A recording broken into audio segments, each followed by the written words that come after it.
guest lined up today, Angela. Oh, there we go. Welcome, everyone.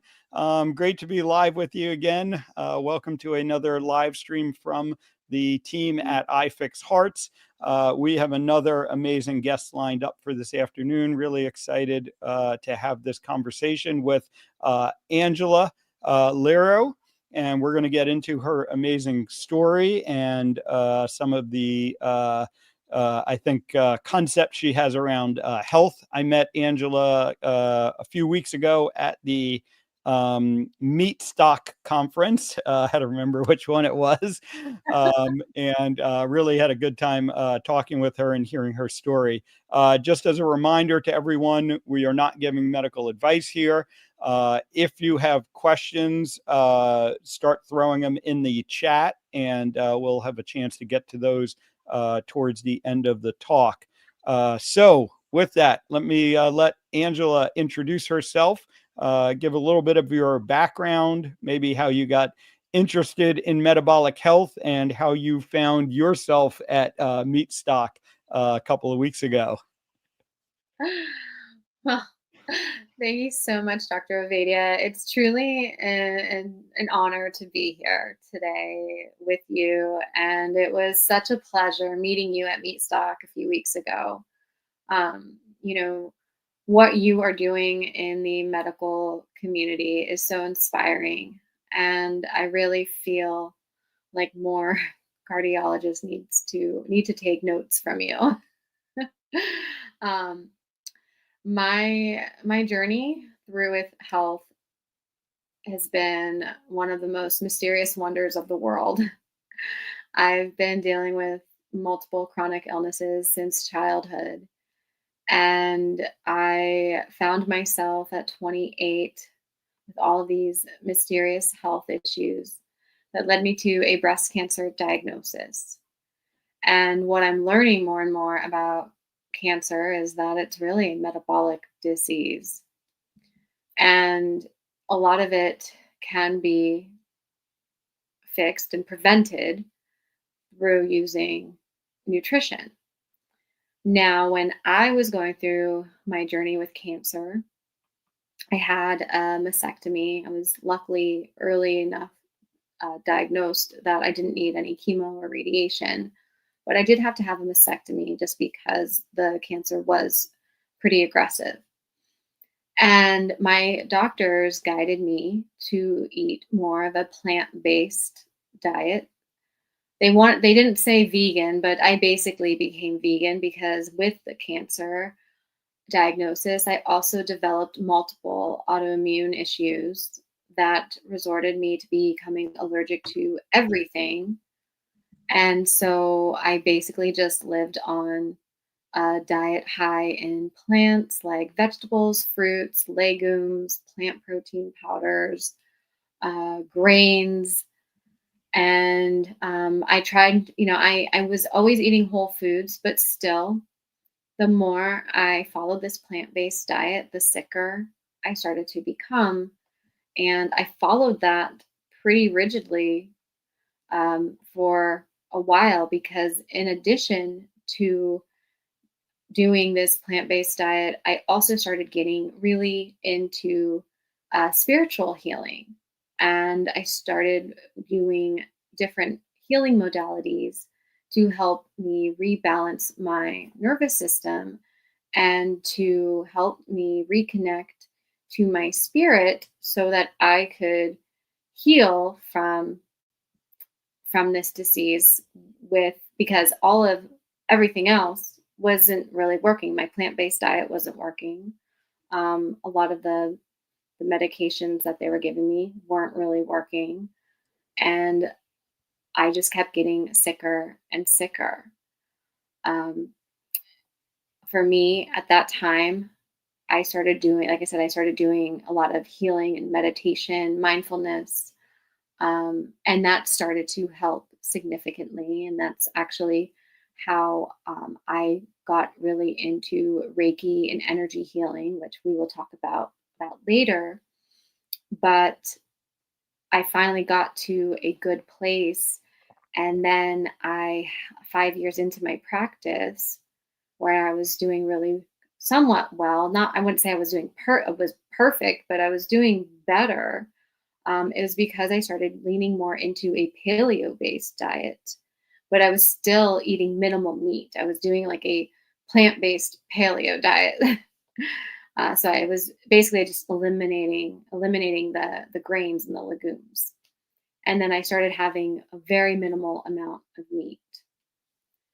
So that started to help connect, and combined with the spiritual healing, that also was significant.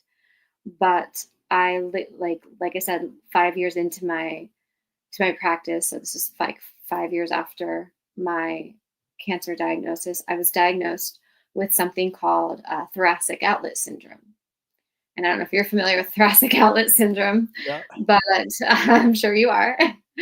It's really hard to get diagnosed.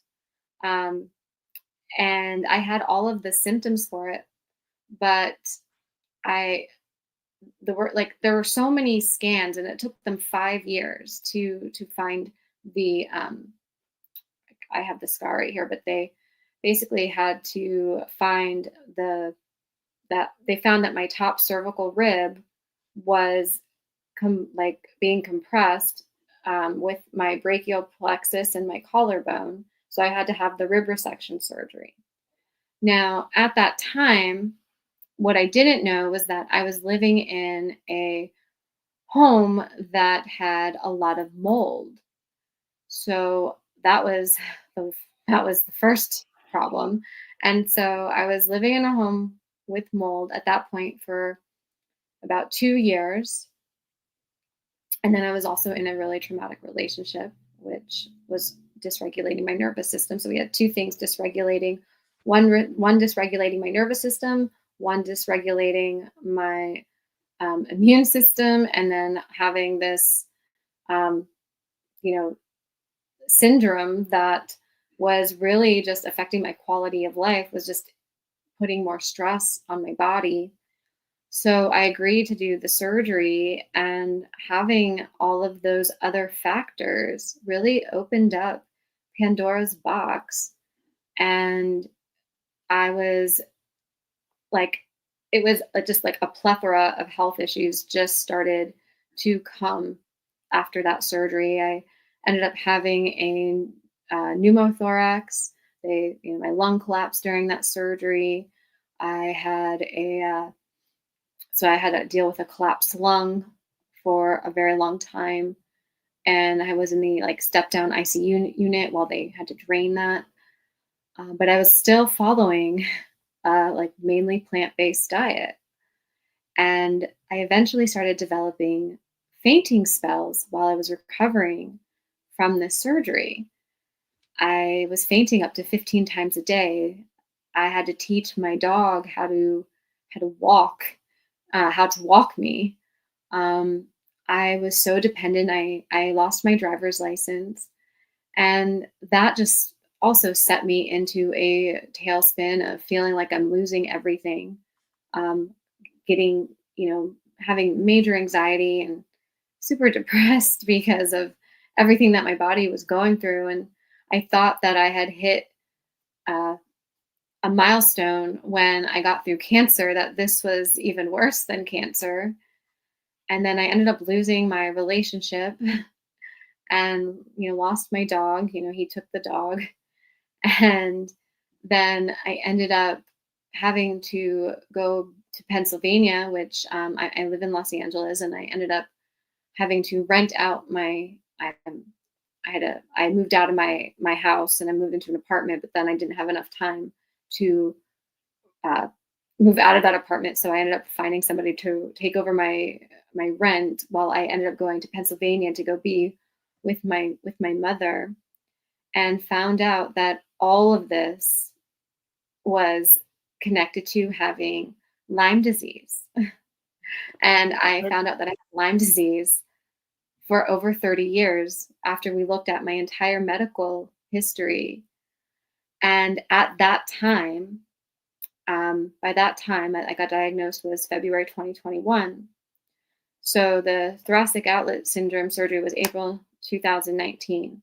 And in a year and a half, I lost my ability to eat all the plants that I was eating, that I was cooking. I had severe mast cell activation syndrome, and the only thing that I could eat was meat. And that was the only thing that wasn't really, it was still causing me to have a reaction, but the reaction was much less severe and it wasn't putting me in the hospital. I was having anaphylactic reactions like 3 times a week from eating my plants, from having a piece of fruit, from everything I was putting in my body.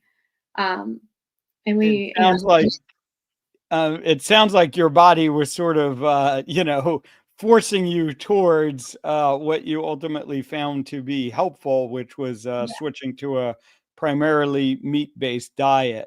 yeah, Um, this your story is unfortunately one that I hear different versions of oh over and yeah, over again. Right? There's a medical diagnosis, right, that starts with it. In your case, breast cancer, but it in my case, oftentimes it might be heart disease, right? And then it seems like one thing leads to another, and before you know it, you now have someone that has like a dozen different diagnoses, and they're seeing all these different doctors who are each sort of focused on their area of specialty, right? Which is not inappropriate, but yeah, the cancer doctor and the breast cancer surgeon are focused on that. And your thoracic surgeon that you went and saw to deal with the thoracic outlet syndrome is focused on that. And you oftentimes you get into a situation where no one can step back and see that forest for the trees, right? And really see what might have been contributing to all of this, right? How they can start to interconnect. um and your recovery has been amazing. And what I'd like to kind of focus on is many, if not most of the people watching this, right, will have heard me and my team talking about the amazing power of a meat-based diet. And but what's a little bit unique about your story, and what I wanted to kind of bring to the audience with this conversation, is the what you call energy healing, right? yeah, And so let's focus in a little bit on what that is and how that has kind of helped your journey. yeah. Well, I love it, because I think that'll what I'm my mission in this carnivore community, or just in the metabolic health community and just in general wellness, is that a lot of people assume that energy healing is, they call it woo woo, and it's not.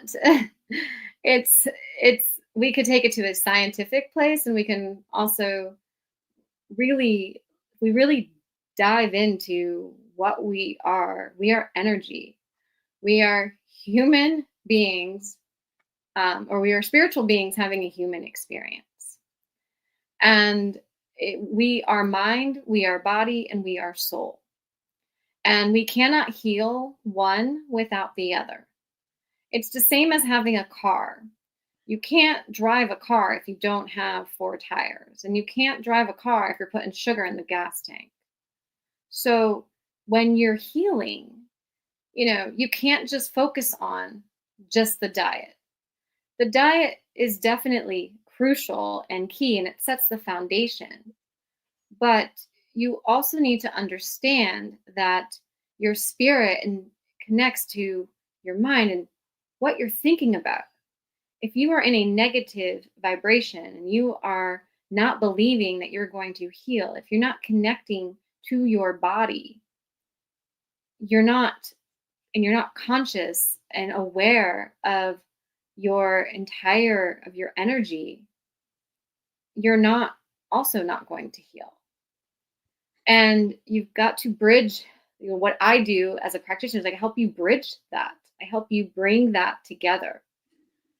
There are so many things that we can connect to our healing. We've got when people suffer from multiple chronic illnesses, they're looking like you've got to look deeper than just what you're consuming. It's what are you consuming emotionally? What are you seeing? What are you thinking?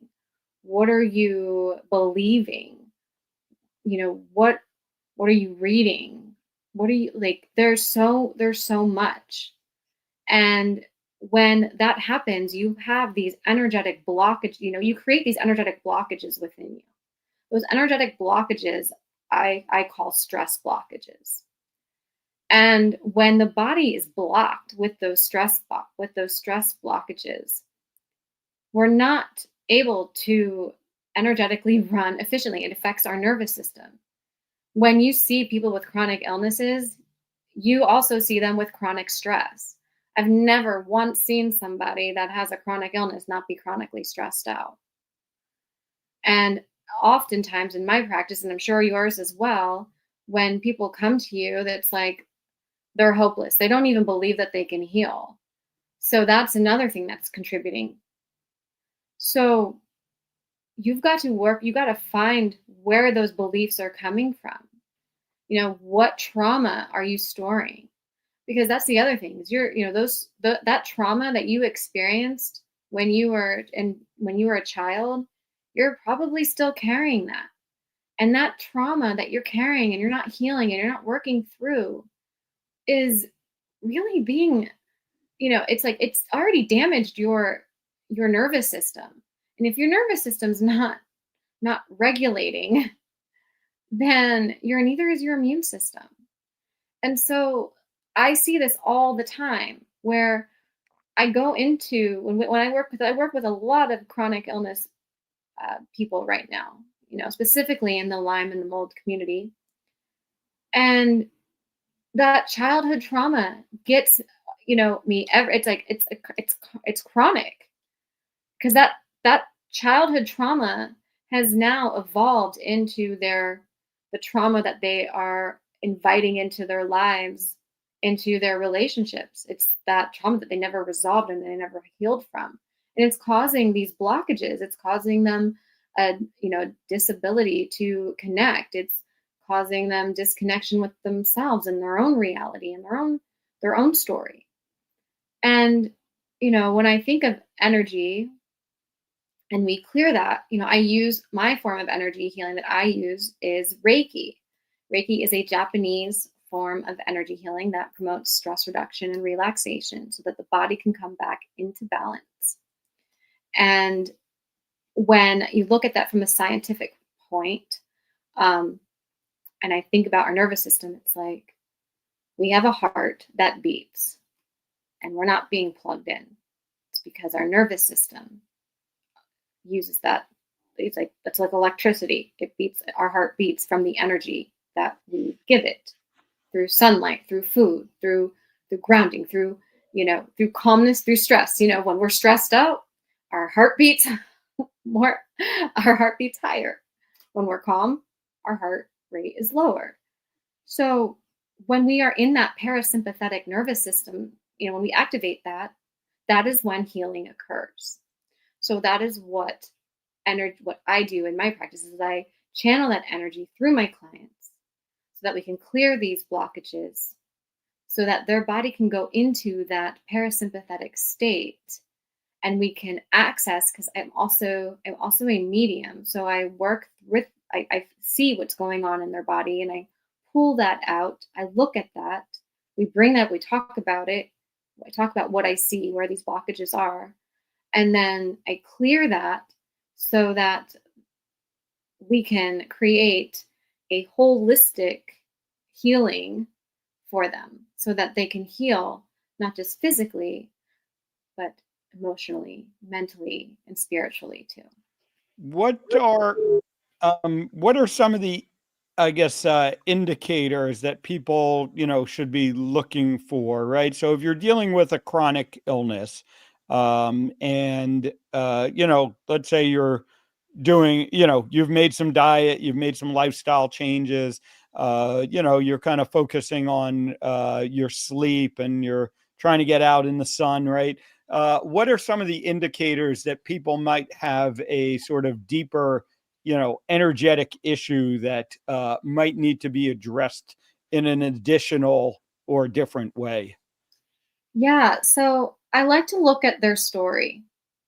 What's the story? And because and because that's the thing. I do holistic health coaching, right? And I do the energy work. And I've got clients that just want to do the health coaching. So they're doing everything that you just said. They got their diet in. They're doing the sunlight. I've got them circadian rhythm training. I've got them grounding. I've got them doing all the things, but they are just so like hesitant to doing this work. And I see them still struggling. My clients that are doing the holistic, doing all of that, but then they're combining the energy work, they're in it, they're like done with my practice within 6 to 8 months. Like I don't see them anymore. and and I believe that is because that these people that are doing the energy work, that they are courageously going after the emotions, and that like they're not afraid to go and look inward and take a deeper look at things that they didn't even know that were in there. Because a lot of times when you bring these, I guess you can call them, like when you bring the darkness to light, it can be really hard to look at. So my job as a healer, as a practitioner, is to help them look at that and rewrite the story and change the script and get that energy moving.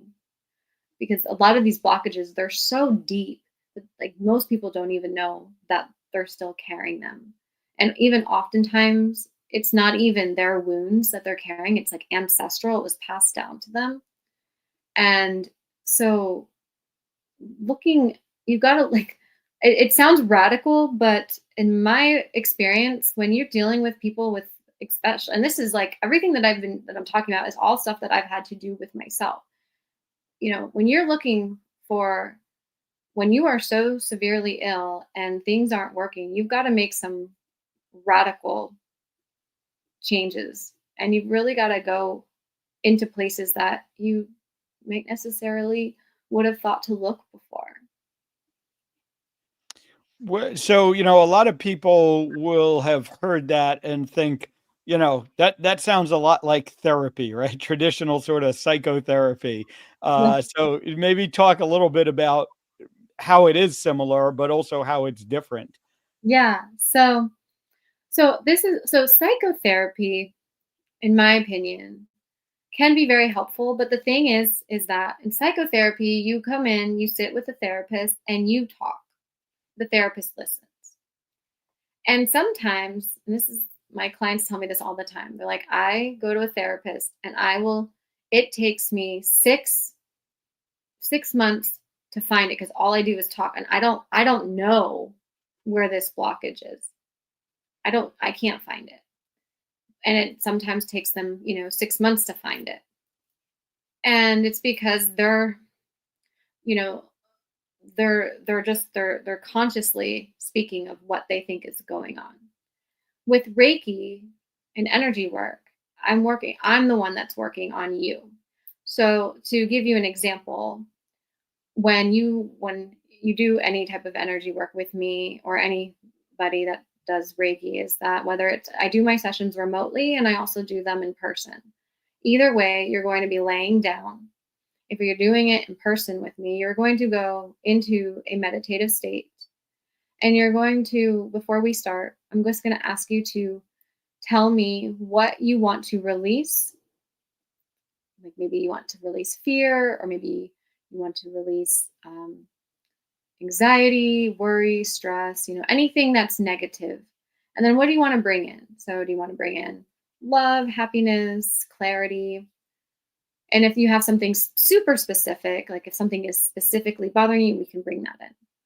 So then you go into your meditative state for an hour. And then I go into if I'm working remotely, I will start channeling through an energetic, your energy. I'll be connecting to your energy and channeling that energy through you from a distance. If you're in front of me, I will be placing my hands around you and be channeling that energy through you, connecting to your energy physically. And because I do work as a medium, I'm going to be connecting with you, and I'm going to be finding those things that you cannot find yourself. So I will be working on, maybe it's your, in your solar plexus, there's something that you're carrying from when you were a child. Maybe in your liver, you've got some anger that you haven't resolved. And, maybe you're having some thyroid issues. So you're from being suppressed from childhood. There's so many different things. So I just start from your crown and I work my way down. And then when you're finished, I let you know what I revealed and what I saw, and give you like a prognosis of what I felt, or a reading, I guess you could say, of what I felt in your session. And together we make a plan through continuous energy clearings. We will then also do some energy work, like I'll give you some homework assignments depending on what I see. Usually they come in writing, like forms of writing, forms of forgiveness, forms of different ways to clear your energy and to protect your energy. Because a lot of times the thing is a lot of people that are chronically ill are also very highly sensitive, and they're very sensitive to energy. And so if they are in a stressful environment, they pick up on that, and that can also scatter their energy fields. So they've got to be, so I give some spiritual hygiene homework.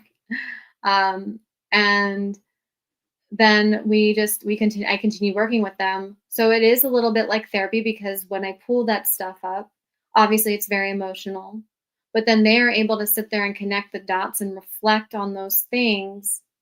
And then they can work through that with me. And then the more sessions we do, the deeper we can go.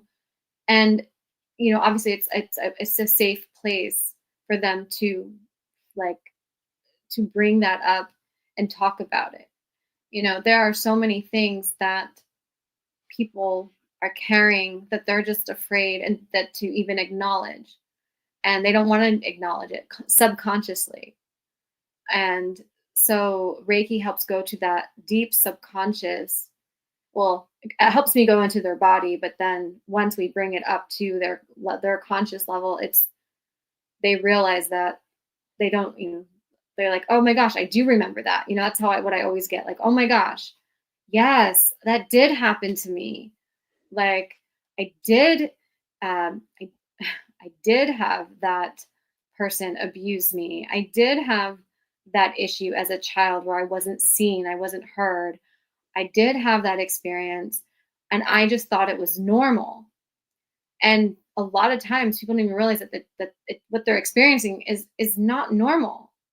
And especially as a child, they don't realize that a lot of these traumas that they experience wasn't a normal experience, and their body got the hit, but their mind didn't connect.